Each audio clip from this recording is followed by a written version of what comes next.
ಅವಧಿಯಲ್ಲಿ ಅಷ್ಟಾಂಗ ಯೋಗಗಳು ಬಗ್ಗೆ ನಾವು ತಿಳ್ಕೊತಾ ಇದ್ದೀವಿ. ಅದರಲ್ಲಿ ಅಷ್ಟಾಂಗ ಯೋಗದ ಪಿತಾಮಹ ಯಾರು, ಅವರು ಬರೆದಿರ್ತಕ್ಕಂತಹ ಪುಸ್ತಕ ಯಾವುದು, ಆ ಪುಸ್ತಕದಲ್ಲಿ ತಿಳಿಸಿರ್ತಕ್ಕಂಥ 4 ಮಾರ್ಗಗಳ್ಯಾವು, ಯಾವ ಮಾರ್ಗದಲ್ಲಿ ಅಷ್ಟಾಂಗ ಯೋಗದ ಬಗ್ಗೆ ಮಾಹಿತಿಯನ್ನ ನೀಡಿದ್ದಾರೆ ಅಂತಕ್ಕಂಥದ್ದನ್ನು ನಾವು ಓದಾವಧಿಯಲ್ಲಿ ನಮಗೆಲ್ಲರೂ ಕೂಡ ಅರ್ಥವಾಗುವ ರೀತಿಯಲ್ಲಿ ತಿಳಿಸ್ತೀವಿ ಅಲ್ವಾ ಮಕ್ಕಳೇ? ಹೌದಲ್ಲ? ಹಾಗಾದ್ರೆ ಸ್ವಲ್ಪ ಹಿಂದಕ್ಕೆ ಹೋಗಿ ನಾವು ಯಾರು ಅಷ್ಟಾಂಗ ಯೋಗದ ಪಿತಾಮಹ? ಎಸ್, ಮತ್ತೆ ಯಾರು ಬೇಕಾಗಿರುತ್ತೆ? ಮತ್ತೆ ಯಾರು?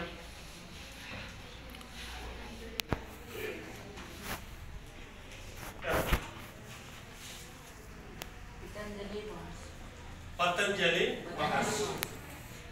Very good.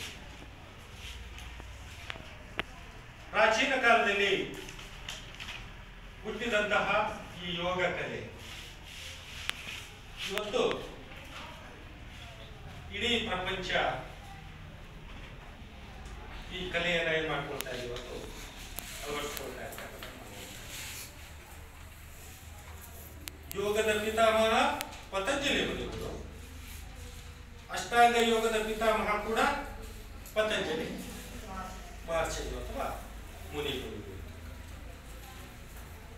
ಹೋದ ಅವಧಿಯಲ್ಲಿ ಹೇಳಿದ ಹಾಗೆ ಏನನ್ನಾದರೂ ಸಾಧನೆ ಮಾಡಬೇಕು ಅಂತ ಹೇಳಿದ ಋಷಿ ಮುನಿಗಳು ಘೋರವಾದಂತಹ ತಪಸ್ಸಿನೊಂದಿಗೆ ತಮ್ಮ ದೇಹ ದಂಡನೆಯನ್ನು ಮಾಡ್ತಾ ಇದ್ರು. ದೇಹ ದಂಡನೆಯಿಂದ ಅವ್ರು ಏನ್ ಮಾಡ್ತಾ ಇದ್ರು, ಸಿದ್ಧಿಯನ್ನ ಪ್ರಾಪ್ತಿ ಮಾಡ್ಕೊಳ್ತಾ ಇದ್ರು. ಹಲವಾರು ಚಲನಚಿತ್ರಗಳಲ್ಲಿ ಮತ್ತೆ ಬೇರೆ ಬೇರೆ ಕಥೆಗಳಲ್ಲಿ ನಾವು ತಿಳ್ಕೊಂಡಿದ್ದೀವಿ ಅಲ್ವೇ? ಹೌದಲ್ಲ? ಅವರು ಒಂದು ಪುಸ್ತಕವನ್ನ ಬರೆದರು. ಯಾವುದು ಆ ಪುಸ್ತಕದ ಹೆಸರು? ಎಸ್,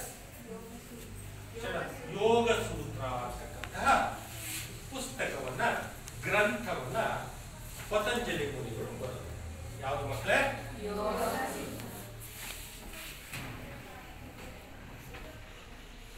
ಪತಂಜಲಿ ಮುನಿಗಳು ಯಾವುದ ಗ್ರಂಥವನ್ನ ಬರೆದ್ರು? ಯೋಗ ಸೂತ್ರ ಅಂತಕ್ಕಂಥ ಒಂದು ಗ್ರಂಥವನ್ನ ಬರೆದರು. ಆ ಗ್ರಂಥದಲ್ಲಿ ವ್ಯಕ್ತಿ ಸಂಪೂರ್ಣವಾಗಿ ತನ್ನ ಸಾಧನೆಯನ್ನ ಮಾಡಬೇಕು, ತನ್ನ ಮನಸ್ಸನ್ನ ಸಂಪೂರ್ಣವಾಗಿ ತನ್ನ ಹತೋಟಿಯಲ್ಲಿ ಇಟ್ಕೋಬೇಕು, ಮನಸ್ಸನ್ನ ಸಂಪೂರ್ಣವಾಗಿ ಅವನು ಒಳಗಿಸ್ಕೋಬೇಕು ಅಂತಕ್ಕಂಥ ದೃಷ್ಟಿಯಿಂದ ಹಲವಾರು ವಿಷಯಗಳನ್ನ, ಪಥಗಳನ್ನ, ಮಾರ್ಗಗಳನ್ನ ಅದರಲ್ಲಿ ತಿಳಿಸಿರ್ತಕ್ಕಂಥ. ಹಾಗಾದ್ರೆ ಅವರು ತಿಳಿಸಿರುವಂತಹ ಅಥವಾ ಅವರು ಸೂಚಿಸಿರ್ತಕ್ಕಂತಹ ಪದಗಳು, ಮಾರ್ಗಗಳು ಯಾವುದು ಮಕ್ಕಳೇ? ಎಸ್,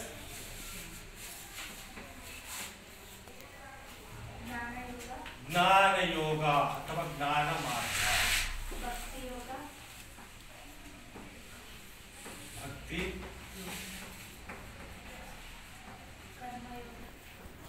ಕರ್ಮಯೋಗ,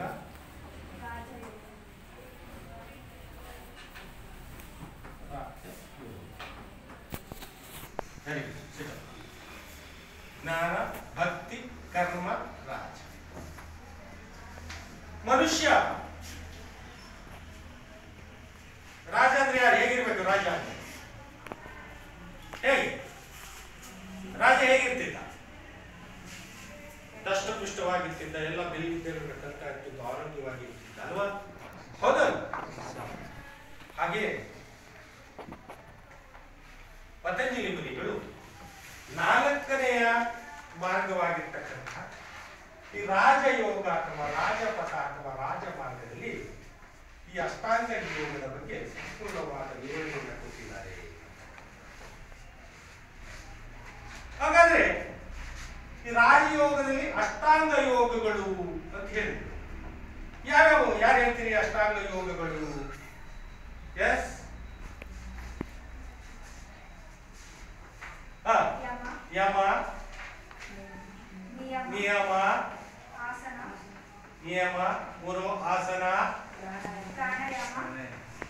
4 ಪ್ರಾಣಾಯಾಮ,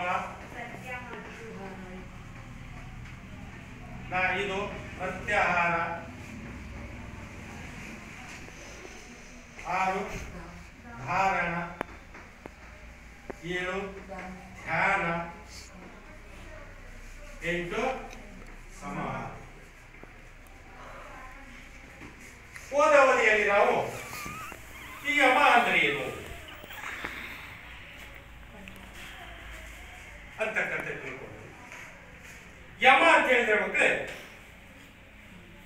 ನಾವು ಉತ್ತಮ ಸಾಮಾಜಿಕ ವ್ಯಕ್ತಿತ್ವವನ್ನು ಬೆಳೆಸ್ಕೊಳ್ಳಿ, ಸಮಾಜದಲ್ಲಿ ನಾವು ಉತ್ತಮವಾದಂತಹ ವ್ಯಕ್ತಿ ಅನಿಸ್ಕೊಳ್ಳಿಕ್ಕೆ ಕೆಲವು ಉತ್ತಮ ನಡೆಗಳನ್ನು ಹೊಂದ್ಕೋಬೇಕು. ನಮ್ಮನ್ನ ಸಮಾಜ ಗುರುತಿಸೋದು ಯಾವ್ದ್ರಿಂದ ಮಕ್ಕಳು? ಯಾವ್ದನ್ನು ಗುರುತಿಸ್ತಾರೆ? ಇವರು ಒಳ್ಳೆಯವರು ಅಥವಾ ಕೆಟ್ಟವರು ಅಂತಕ್ಕಂಥದ್ದನ್ನು ಯಾವ್ದು ನಿರ್ಧಾರ ಮಾಡ್ತಾರೆ? ನಮ್ಮ ನಡೆವಳಿಕೆ ಅಲ್ವಾ? ವ್ಯಕ್ತಿಯ ಉತ್ತಮವಾದಂತಹ ನಡವಳಿಕೆಯನ್ನ ಹೊಂದಿದ್ರೆ ಮಾತ್ರ ನಮ್ಮನ್ನ ಸಮಾಜ ಏನ್ ಮಾಡುತ್ತೆ ಮಕ್ಕಳೇ? ಸ್ವೀಕಾರ ಮಾಡುತ್ತೆ. ಪರವಾಗಿಲ್ಲಪ್ಪ, ಒಳ್ಳೆಯವರು, ಪರವಾಗಿಲ್ಲ, ಒಳ್ಳೆಯದು. ಅದೇ ನಾವು ಕೆಟ್ಟದನ್ನ ಮಾಡಿದ್ರೆ ಏನಂತಾರೆ ಮಕ್ಕಳೇ? ತಿರಸ್ಕಾರ. ಜನ ನಮ್ಮನ್ನ, ಸಮಾಜ ನಮ್ಮನ್ನ ಏನ್ ಮಾಡ್ತಾರೆ? ದೂರ ಇಡಲಿಕ್ಕೆ ಪ್ರಯತ್ನ. ನಮ್ಮಿಂದ ಏನಾದ್ರೂ ಒಳ್ಳೆಯದಾಗುತ್ತೆ ಅಥವಾ ನಾವು ಒಳ್ಳೆಯವರು ಅಂದಾಗ ನಮ್ಮನ್ನ ಸಮಾಜ ಏನ್ ಮಾಡುತ್ತೆ? ಸ್ವೀಕಾರ ಮಾಡುತ್ತೆ ಅಲ್ವಾ? ಹಾಗಾದ್ರೆ ಆ ಉತ್ತಮ ನಡವಳಿಕೆಗಳು ಯಾವುವು ಅಂತಕ್ಕಂಥದ್ದನ್ನ ಪತಂಜಲಿ ಮುನಿಗಳು ಏನ್ ಮಾಡಿದ್ರು? ಯಮ ಪಂಚಕಗಳು 5 ಉತ್ತಮ ನಡವಳಿಕೆಗಳ ಬಗ್ಗೆ ಅದರಲ್ಲಿ ತಿಳಿಸಿರ್ತಕ್ಕಂಥದ್ದು ಅಂತೀವಿ, ಕೇಳಿದ್ರೆ ಅಲ್ವಾ? ಹಾಗಾದ್ರೆ ಅವು ಯಾವ್ಯಾವು? ಅಹಿಂಸೆ, ಸತ್ಯ, ಅಸ್ತೇಯ, ಬ್ರಹ್ಮಚರ್ಯ,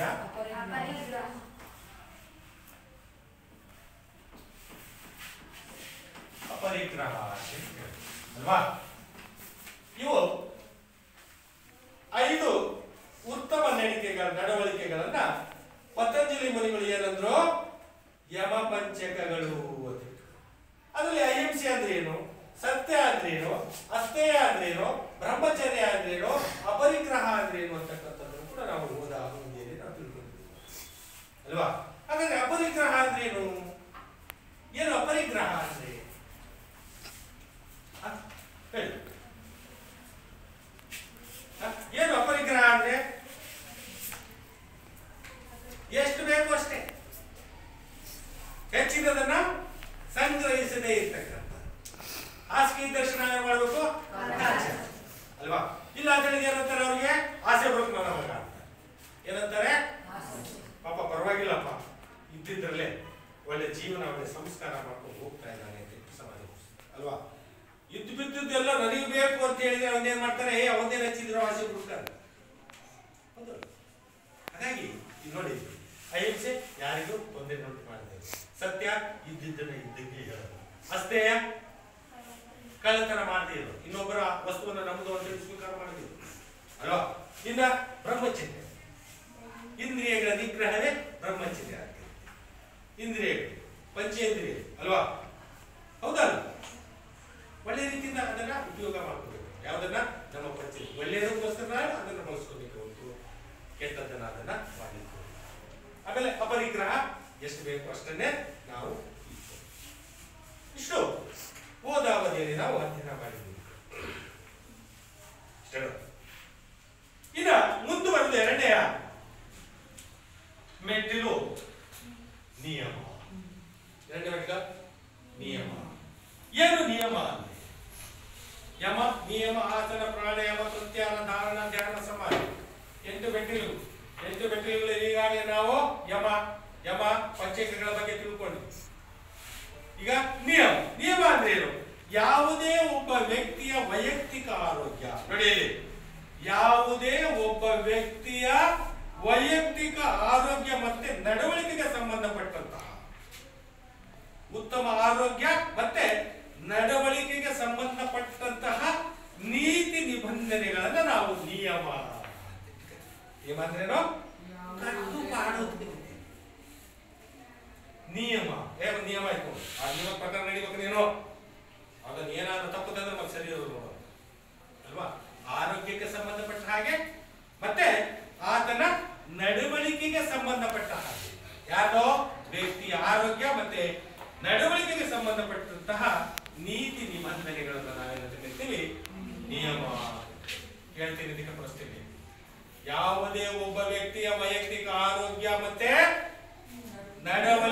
ಸಂಬಂಧಪಟ್ಟಂತಹ ನೀತಿ ನಿಬಂಧನೆಗಳೇ ನಿಯಮ. ಹಾಗಾದ್ರೆ ಆ ನೀತಿ ಮತ್ತೆ ನಿಯಮಗಳು ಯಾವ್ಯಾವು, ಆ ನೀತಿ ಮತ್ತೆ ನಿಯಮಗಳು ಯಾವ್ಯಾವು ಅನ್ನೋದನ್ನ ತಿಳಿಸಿರ್ತಕ್ಕಂಥ ಪತಂಜಲಿ ಮುನಿಗಳು ಆ ನೀತಿ ನಿಬಂಧನೆಗಳನ್ನ ಏನಂತ ಕರೀತಾರೆ, ನಿಯಮ ಪಂಚಕಗಳು. ಏನಂತ ಕರೆದಿದ್ದಾರೆ? ನಿಯಮ ಪಂಚಕಗಳು. ಹೇಗೆ ಯಮ ಪಂಚಕಗಳು ಸಮಾಜದಲ್ಲಿ ವ್ಯಕ್ತಿ ಹೇಗಿರ್ಬೇಕು, ಉತ್ತಮ ಗುಣಗಳನ್ನ ಹೊಂದಿರಬೇಕು, ಅದರ ಬಗ್ಗೆ ಹೇಳಿದ್ದಾರೆ. ಈಗ ನಿಯಮಕ್ಕೆ ಬಂದಾಗ ಒಬ್ಬ ವ್ಯಕ್ತಿಯ ವೈಯಕ್ತಿಕ ಆರೋಗ್ಯ ಮತ್ತೆ ನಡವಳಿಕೆಗೆ ಸಂಬಂಧಪಟ್ಟಂತಹ ಹೇಗೆ ನಡ್ಕೋಬೇಕು, ನಾವು ನಮ್ಮ ಆರೋಗ್ಯ ಹೇಗೆ ಇಟ್ಕೋಬೇಕು ಅನ್ನುವುದರ ಬಗ್ಗೆ ಕೊಟ್ಟಿರ್ತಕ್ಕಂಥ ನೀತಿ ಮತ್ತೆ ನಿಬಂಧನೆಗಳಿಗೆ ನಾವು ಏನಂತ ಕರಿತೀವಿ, ನಿಯಮ ಅಂತ ಕರಿತೀವಿ. ಆ ನೀತಿ ನಿಬಂಧನೆಗಳೇ ಪತಂಜಲಿ ಮುನಿಗಳು ನಿಯಮ ಪಂಚಕಗಳು. ಅವನೇನಂತ ಕರೆದ್ರು? ನಿಯಮ ಪಂಚಕಗಳು. ನಿಯಮ ಪಂಚಕಗಳು ಯಾವಪ್ಪ? ಒಂದನೇದು ಮಕ್ಕಳೇ ಶೌಚ.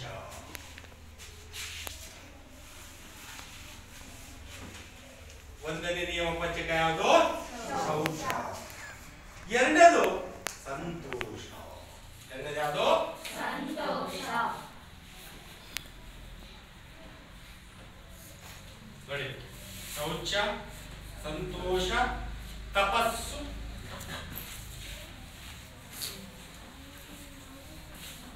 ಸ್ವಾಧ್ಯಾಯ, ಮತ್ತೊಂದು ಈಶ್ವರಿ ಪ್ರಣಿಧಾನ.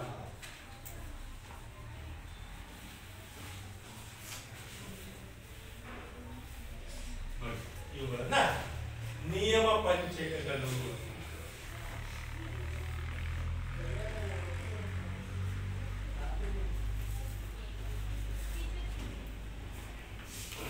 ಯಾವುದಕ್ಕೆ ಸಂಬಂಧಪಟ್ಟವು?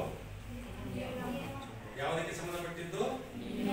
ಒಬ್ಬ ವ್ಯಕ್ತಿಯ ಆರೋಗ್ಯ ಮತ್ತು ನಡವಳಿಕೆಗಳಿಗೆ ಸಂಬಂಧಪಟ್ಟಂತಹ ನೀತಿ ನಿಬಂಧನೆಗಳೇ. ಆ ನೀತಿ ನಿಬಂಧನೆಗಳ್ಯಾವು? ಶೌಚ, ಸಂತೋಷ, ತಪಸ್ಸು, ಸ್ವಾಧ್ಯಾಯ, ಈಶ್ವರ. ಹಾಗಾದ್ರೆ ಒಂದನೆಯನ್ನ ನೋಡೋದಾದ್ರೆ ಮಕ್ಕಳ ಏನು ಶೌಚ ಅಂದ್ರೆ? ಏನು ಶೌಚ?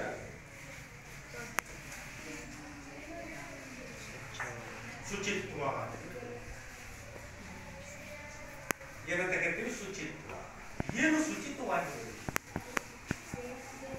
ದೇಹ ಶುಚಿತ್ವವಾಗಿರಬೇಕು.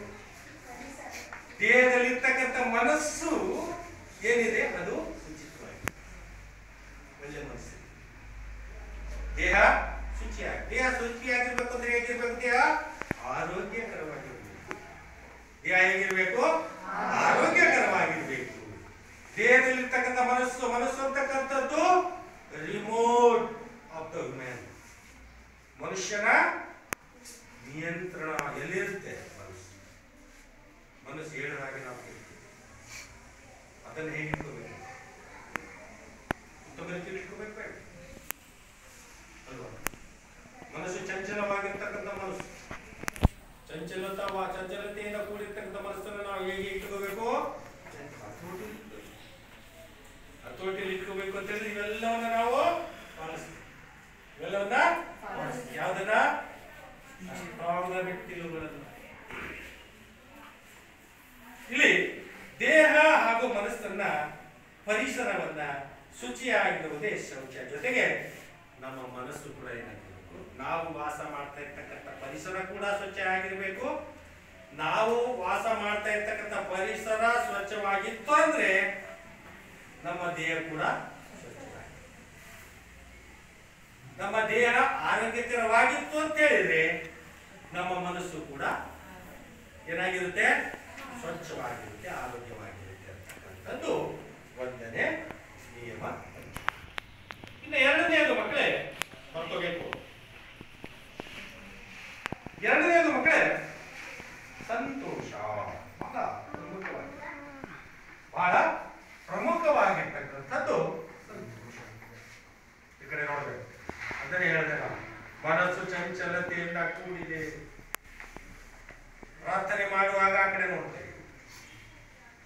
ಯಾರು ಬಂದ್ರು ಅಂದ್ರೆ ಕಿಟಕಿಯಲ್ಲಿ ನೋಡ್ತೀವಿ. ಅಂದ್ರೆ ಇದು ಏನನ್ನ ಸೂಚಿಸುತ್ತೆ ಅಂದ್ರೆ ನಾವು ಹೇಳ್ತಾ ಇರ್ತಕ್ಕಂತಹ ಪಾಠ ನಿಮಗೆ ಆಸಕ್ತಿ ಇಲ್ಲ ಅಂತ ಅಲ್ವಾ?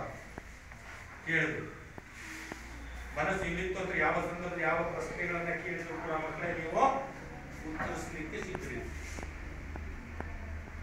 ಮನಸ್ಸು ಒಂದು ಕಡೆ ದೇಹ ಒಂದು ಕಡೆ ಇತ್ತು ಅಂತ ಹೇಳಿದ್ರೆ ಯಾವ ವಿಷಯವನ್ನ ಕೂಡ ಹೇಳಿದ್ರು ಕೂಡ ಬಂಡೆಯ ಮೇಲೆ ನೀರು ಬೋರ್ಗರೆ ಬೆತ್ತಗಾಗುತ್ತ.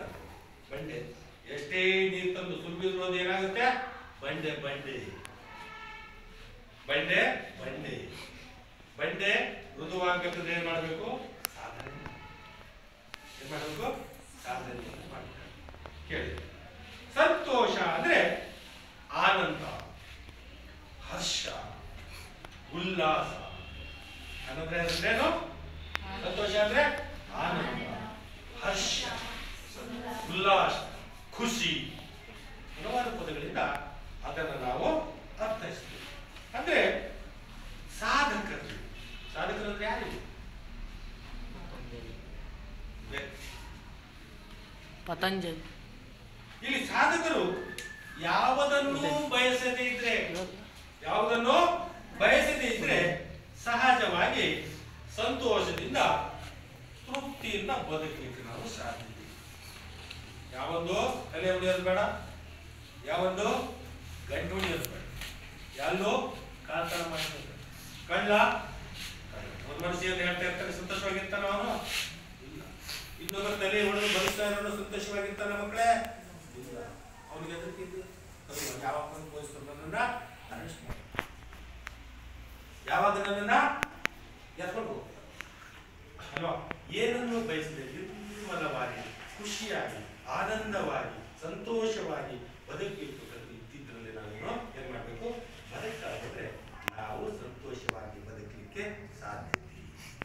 ಯಾವುದನ್ನು ಬಯಸಬಾರ್ದು, ಯಾವುದನ್ನು ಕೂಡ ಸಾಧಕ ಯಾವುದನ್ನ ಬಯಸದೇ ಇದ್ರೆ ಅವರು ಸಂತೋಷವಾಗಿ ಜೀವನವಿಡೀ ಜೀವನ ಪೂರ್ತಿ ಅವರ ಜೀವಮಾನದ ಉದ್ದಕ್ಕೂ ಅವರು ಏನಿರ್ತಾರೆ? ಸಂತೋಷವಾಗಿ. ಆ ನಿಯಮವನ್ನು ನಾವು ನಮ್ಮ ಜೀವನದಲ್ಲಿ ತೋರಿಸಬೇಕು. ಇನ್ನ ತಪಸ್ಸು ತಪಸ್ಸು ಅಂತ ಹೇಳಿದ್ರೆ ಮಕ್ಕಳೇ ಶ್ರದ್ಧೆಯಿಂದ ಕೂಡಿದ ಸತತವಾದ ಪ್ರಯತ್ನವೇ ತಪಸ್ಸು. ಹಾಗೆ ಹೇಳಿದಾಗೆ ಋಷಿ ಮುನಿಗಳು ಏನನ್ನಾದ್ರೂ ಸಾಧನೆ ಮಾಡಬೇಕು ಅಂತಿದ್ರೆ ಏನ್ ಮಾಡ್ತಾ ಇದ್ರು? ನಮ್ಮ ದೇಹವೇ ದಂಡನೆಯನ್ನ ಮಾಡ್ತಾರೆ, ದೇಹ ದಂಡನೆಯನ್ನ ಮಾಡ್ತಾ ಇದ್ದಾರೆ ಅಲ್ವಾ? ಹೌದಾ? ಸತತವಾದ ಪ್ರಯತ್ನ ಅಂತ ಕರಿತೀವಿ. ತಪಸ್ಸು ಅಂದ್ರೆ ಶ್ರದ್ಧೆಯಿಂದ ಇರ್ಬೇಕು. ಈಗ ನೋಡಿದ್ರಲ್ಲ, ಹೆಣ್ಮಕ್ಳು ಬಂದ ತಕ್ಷಣ ಎಲ್ಲ ಕಣ್ಣು ಹಾಕ್ತಾರೆ. ಹೌದಾ? ಓದು, ಕೆಲವರು ಕಣ್ಣು ಓದು, ವಾದ ಮಾಡ. ತಪಸ್ಸು ಅಂತ ಹೇಳಿದ್ರೆ ಶ್ರದ್ಧೆಯಿಂದ ಕೂಡಿದ ಸತತವಾದ ಪ್ರಯತ್ನವನ್ನು ನಾವು ತಪಸ್ಸು ಅಂತ ಹೇಳ್ಬಿಟ್ಟು ಇಲ್ಲಿ ಕರೀತೀವಿ. ಇಲ್ಲಿ ಮನಸ್ಸು ಅಂತಕ್ಕಂಥದ್ದು ವಿಚಲಿತವಾಗದ ರೀತಿಯಲ್ಲಿ ನೋಡ್ಕೊಳ್ತಕ್ಕಂಥದ್ದು ವಾರ್ತೆಗಳು. ಪತಂಜಲಿ ಮುನಿಗಳು ಹೇಳಿದ್ದಾರೆ, ಏನಂತ ಹೇಳಿದ್ದಾರೆ? ಯಾವುದು ಕೇಳಿದರೆ ಸತತವಾದಂತಹ ಶ್ರದ್ಧೆಯಿಂದ ಕೂಡಿದಂತಹ ಸತತವಾದ ಪ್ರಯತ್ನಕ್ಕೆ ಇಲ್ಲಿ ತಪಸ್ಸು ಅಂತ ಬಿಟ್ಟು ಕರೀತಾರೆ. ಅಂದ್ರೆ ಇಲ್ಲಿ ತಪಸ್ಸು ಅಂದ್ರೆ ಇಲ್ಲಿ ಮನಸ್ಸು ಎಲ್ಲೂ ಕೂಡ ಹರಿಬ ಯಾವ ವಿಷಯದ ಮೇಲೆ ಆ ಶ್ರದ್ಧೆಯಿಂದ ಕೂಡಿರ್ತದೋ ಆ ಮನಸ್ಸು ಅದರ ಮೇಲೆ ಅಲ್ವಾ? ಯಾವನ ತಂದು ಬೆಕ್ಕನ್ನ ಟ್ರೈನ್ ಕೊಡ್ತಾರೆ. ಎಲ್ಲಿ ದೇವಸ್ಥಾನ ಬೆಕ್ಕಿನ ಕೆಲಸ ಏನು? ಬೆಕ್ಕಿನ ಕೆಲಸ ಏನಪ್ಪ? ಇಲ್ಲಿ ಹಿಡಿತಕ್ಕಂಥದ್ದು ಬೆಕ್ಕಿನ ಕಾಯಕ ಅಲ್ವಾ? ಮಠದಲ್ಲಿ ಬೆಕ್ಕಿತ್ತು, ಬೆಕ್ಕು ಏನ್ ಮಾಡ್ತು? ಬೆಕ್ಕನ್ನ ಏನ್ ಮಾಡ್ದ? ಅಂತ ಕೇಳ್ತಾರೆ. ಮಠದೊಳಗಣ ಬೆಕ್ಕು ಇಳಿಯ ಕಂಡು ಕೂಟದ ನೆಗೆದಂತಾಯ್ತು ಕಾಣ ರಾಮನಾಥ. ಮಠಕ್ಕೆ ತಂದು ಬಿಟ್ಟರೆ ಬೇಕು ಅದು ಇಲಿ ಎಕಡನ್ನು ಹಿಡಿಯದೇ ಇರುತ್ತ. ಯಾವುದೂ ಇಲ್ಲ. ಮಠದಲ್ಲಿ ಬಹಳ ಶ್ರದ್ಧೆಯಿಂದ ಇರುತ್ತೆ, ಬಹಳ ಒಳ್ಳೆಯದನ್ನು ಮಾಡ್ತೀವಿ,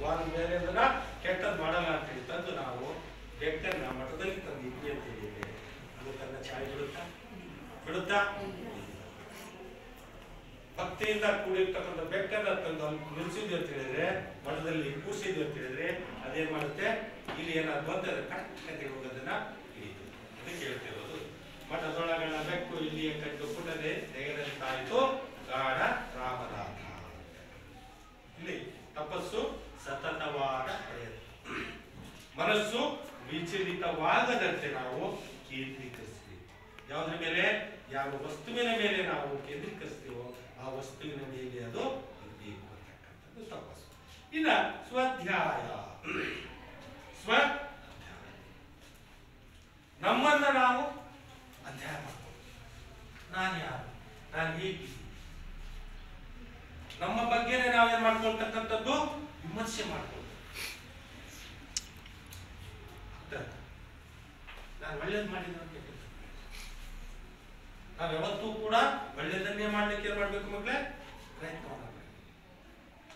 ನಮ್ಮನ್ನ ನಾವೇನ್ ಮಾಡ್ಬೇಕು? ಇಲ್ಲಿ ಸ್ವಾಧ್ಯಾಯ ಹತ್ತುಕೊಳ್ಳುತ್ತದೆ. ಇದನ್ನ ಆತ್ಮವಿದ್ಯೆ ಅಥವಾ ಅಂತರಾವಲೋಕನ, ನಮ್ಮ ಮನಸ್ಸನ್ನ ನಮ್ಮ ಒಳಗೆ ನಾವು ಅವಲೋಕನವನ್ನ ಮಾಡ್ಕೊಳ್ತಕ್ಕಂಥ. ನಮ್ಮನ್ನು ನಾವೇ ಹಾಗಾಗಿ ಏನ್ ಮಾಡ್ತಾ ಇರಬೇಕು? ಜೀವನದಲ್ಲಿ ವಿಮರ್ಶೆ ಮಾಡಬೇಕು. ನಮ್ಮ ಆತ್ಮವನ್ನು ನಾವೇ ವಿಮರ್ಶೆ ಮಾಡಬೇಕು. ನಾವು ಒಳ್ಳೆಯದನ್ನ ಬೇರೆ ಏನಾದರೂ ಅವಾಗ ಏನಾಗುತ್ತೆ, ನಮಗೆ ಪಶ್ಚಾತ್ತಾಪ. ಕೆಟ್ಟದನ್ನು ಮಾಡಿದ್ರೆ ಏನಾಗುತ್ತೆ? ಪಶ್ಚಾತ್ತಾಪ ಆಗುತ್ತೆ. ಆ ಪಶ್ಚಾತ್ತಾಪದಿಂದ ಏನ್ ಮಾಡ್ಬೋದು? ಸರಿ ದಾರಿಗೆ ಬರುವಂತ ವ್ಯವಸ್ಥೆ ನಾವು ಅಲ್ವಾ? ಒಳ್ಳೆಯದನ್ನು ಮಾಡಿದ್ರೆ ನಮ್ಮ ಮನಸ್ಸು ಏನನ್ಸುತ್ತೆ?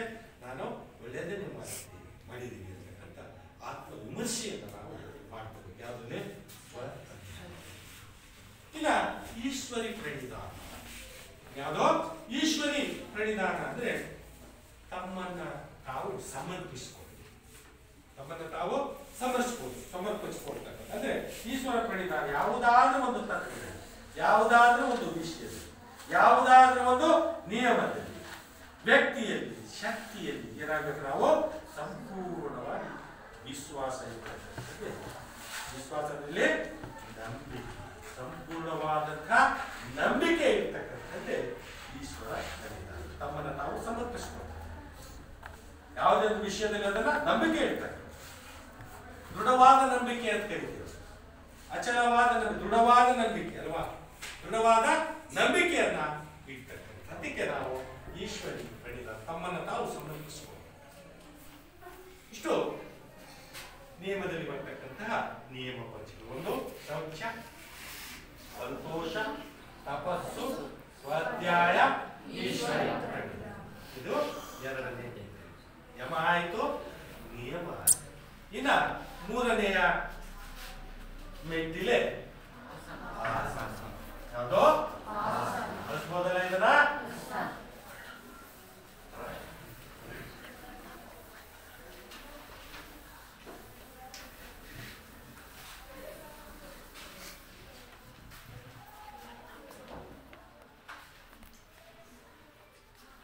ಈ ರಾಜಯೋಗದ ಅಷ್ಟಾಂಗ ಯೋಗದಲ್ಲಿ ಬರ್ತಕ್ಕಂತಹ ಮೂರನೇ ಮೆಟ್ಟಿಲೆ ಆಸನ. ಏನು ಆಸನ?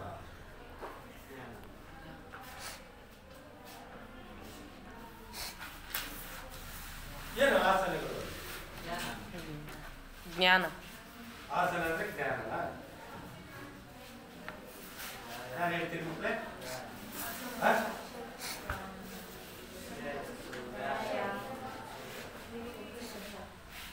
ಇಲ್ಲಿ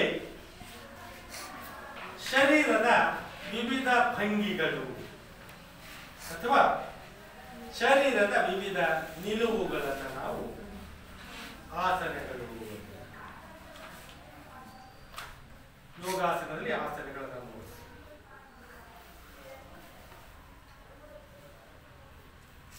ನಿಂತು ಮಾಡುವಂತಹ ಆಸನಗಳು, ಕುಳಿತು ಮಾಡುವಂತಹ ಆಸನಗಳು, ಮಲಗಿ ಮಾಡುವಂತಹ ಆಸನ. ಮಲಗಿ ಮಾಡುವಂತಹ ಆಸನದಲ್ಲಿ ಮತ್ತೆ ಎರಡು ವಿಧವನ್ನ ಕಾಣ್ತೇವೆ.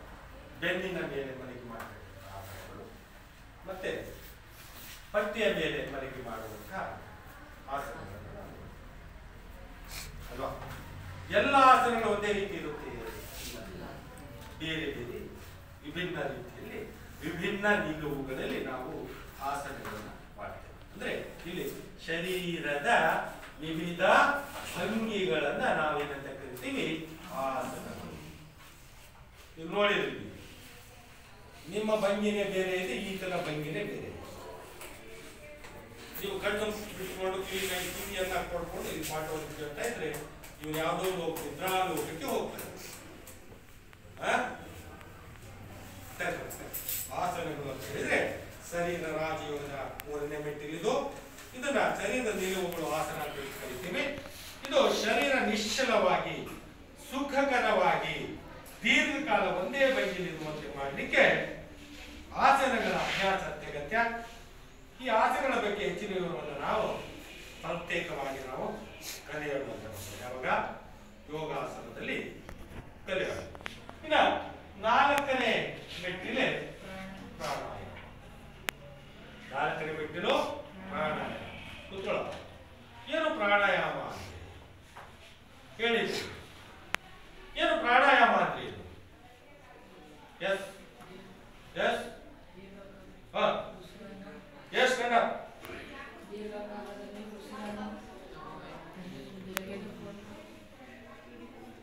ಎಸ್ ಪ್ರಾಣಾಯಾಮ ಅಂದ್ರೆ ಪ್ರಾಣಾಯಾಮದಲ್ಲಿ ನಾವು ಉಸಿರಾಟದ ಕ್ರಿಯೆಗಳಿಗೆ ಹೆಚ್ಚಿನ ಆದ್ಯತೆಯನ್ನು ಕೊಡ್ತೇವೆ. ಅಂದ್ರೆ ಇಲ್ಲಿ ಉಸಿರಾಟದ ಕ್ರಿಯೆಗಳನ್ನ ಕ್ರಮಬದ್ಧವಾದ ರೀತಿಯಲ್ಲಿ ಹದಗೊಳಿಸುವಂತಹ ಪ್ರಕ್ರಿಯೆಯನ್ನ ನಾವು ಪ್ರಾಣಾಯಾಮ ಅಂತ ಕರಿತೀವಿ.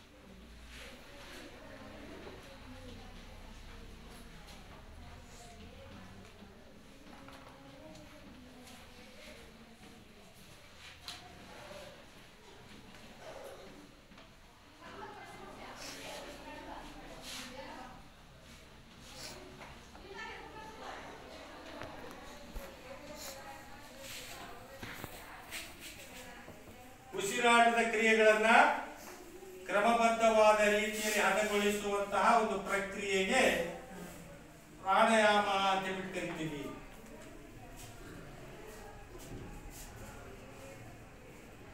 ಇಲ್ಲಿ ಪ್ರಾಣ ಅಂತ ಹೇಳಿದ್ರೆ ಜೀವ, ಉಸಿರು, ಚೈತನ್ಯ.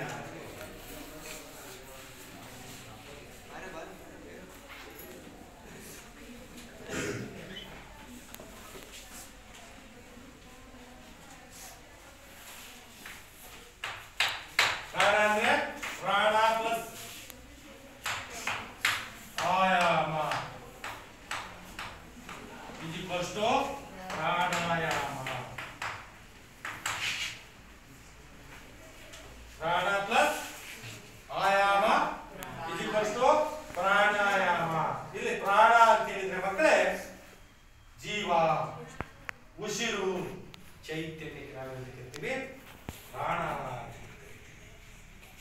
ಇನ್ನ ಆಯಾಮ ಅಂತ ಹೇಳಿದ್ರೆ ನಿಗ್ರಹಿಸಿ, ಹಿಡಿದಿಟ್ಟು ಅಂತ ಹೇಳ್ತಾರೆ. ಆಯಾಮ ಅಂದ್ರೆ ನಿಗ್ರಹಿಸು.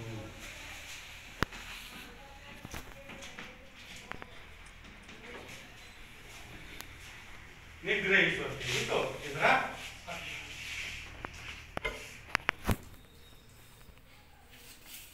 ಇಲ್ಲಿ ಯಾವ್ದನ್ನ ನಿರ್ಮಿಸ್ತಾರೆ ಅಂತ ಹೇಳಿದ್ರೆ ಮಕ್ಕಳೇ, ದೇಹ ಹಾಗೂ ಮನಸ್ಸುಗಳ ನಡುವಿನ ಕೊಂಡಿಯಂತಿರ್ತಕ್ಕಂಥ, ದೇಹ ಮತ್ತು ಮನಸ್ಸಿನ ಮಧ್ಯೆ ಕೊಂಡಿಯಂತಿರುವಂತಹ ಉಸಿರಾಟದ ಕ್ರಮಬದ್ಧತೆಯನ್ನ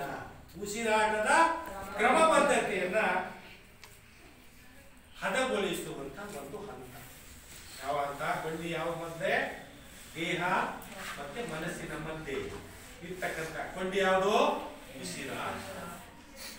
ಪೂರಕ, ರೇಚಕ, ಕುಂಭಕ. ಪೂರಕ, ರೇಚಕ ಮತ್ತೆ ಕುಂಭಕ ಇವು ಉಸಿರಾಟದ ಕ್ರಿಯೆಗಳು. ಉಸಿರಾಟದ ಕ್ರಿಯೆಗಳನ್ನ ಕ್ರಮಬದ್ಧವಾದ ರೀತಿಯಲ್ಲಿ ಹದಗೊಳಿಸುವಂತಹ ಪ್ರಕ್ರಿಯೆಯನ್ನ ನಾವು ಏನಂತ ಕರಿತೀವಿ? ಪ್ರಾಣಾಯಾಮ. ಪ್ರಾಣ ಪ್ಲಸ್ ಆಯಾಮ. ಪ್ರಾಣ ಅಂದ್ರೆ ಚೈತನ್ಯ, ಉಸಿರು, ಜೀವ. ಜೀವ ಇದ್ರೆ ಅಂತಾನೆ ನಾವು ಆಕ್ಟಿವ್ ಇರೋದು ಅಲ್ವಾ? ಆಯಾಮ ಅಂತ ಹೇಳಿದ್ರೆ ನಿಗ್ರಹಿಸು ಅಂತಕ್ಕಂಥದ್ದು. ಅರ್ಥ ಆಯ್ತಾ ಮಕ್ಕಳೇ? ಪ್ರಾಣ ಪ್ಲಸ್ ಆಯಾಮ ಇದ್ದುಕೊಂಡು ಪ್ರಾಣಾಯಾಮ. ಪ್ರಾಣಾಯಾಮದಲ್ಲಿ ಮಕ್ಕಳೇ ನಾವು ಹಲವಾರು ರೀತಿಯಾದಂತಹ ಪ್ರಾಣಾಯಾಮಗಳನ್ನ ಮಾಡ್ತೇವೆ. ಅವುಗಳನ್ನ ಮುಂದಿನ ಅವಧಿಯಲ್ಲಿ ನಾವು ಇದರ ಬಗ್ಗೆ ತಿಳ್ಕೊಳ್ಳೋಣ. ಅರ್ಥ ಆಯ್ತಾ? ಇವತ್ತಿನ ಅವಧಿಯಲ್ಲಿ ನಾವು ನಿಯಮ ಅಂದ್ರೇನು, ಆಸನ ಅಂದ್ರೇನು, ನಿಯಮ ಅಂತ ಹೇಳಿದ್ರೆ ಯಾವ್ದಕ್ಕೆ ಸಂಬಂಧಪಟ್ಟಿದ್ದು? ಆರೋಗ್ಯ ಮತ್ತು ಯಾವ್ದಕ್ಕೆ ಸಂಬಂಧಪಟ್ಟಿದ್ದು? ನಡವಳಿಕೆಗಳ ಬಗ್ಗೆ ನೀತಿ ನಿಬಂಧನೆಯಲ್ಲಿ ನಿಯಮ ಅಂತ ಕರಿತೀವಿ. ಆ ನಿಯಮ ಅಲ್ಲಿ 5 ನಡವಳಿಕೆಗಳನ್ನ, ನೀತಿ ನಿಬಂಧನೆಗಳನ್ನ ತಿಳಿಸಿರ್ತಕ್ಕಂಥದ್ದು. ಒಂದೇದು ಶೌಚ,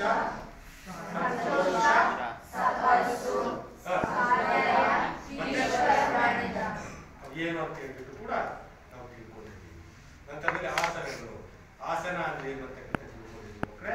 ಹಾಗೇನೆ ಪ್ರಾಣಾಯಾಮ ಅಂತ ಏನು ಅಂತಕ್ಕಂಥದ್ದು ಕೂಡ ಈ ಒಂದು ಅವಧಿಯಲ್ಲಿ ತಿಳ್ಕೊಂಡಿದ್ದೇವೆ.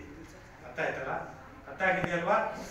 ಮುಂದಿನ ಅವಧಿಯಲ್ಲಿ ಮತ್ತೆ ಪ್ರತ್ಯಾಹಾರ, ಧಾರಣ,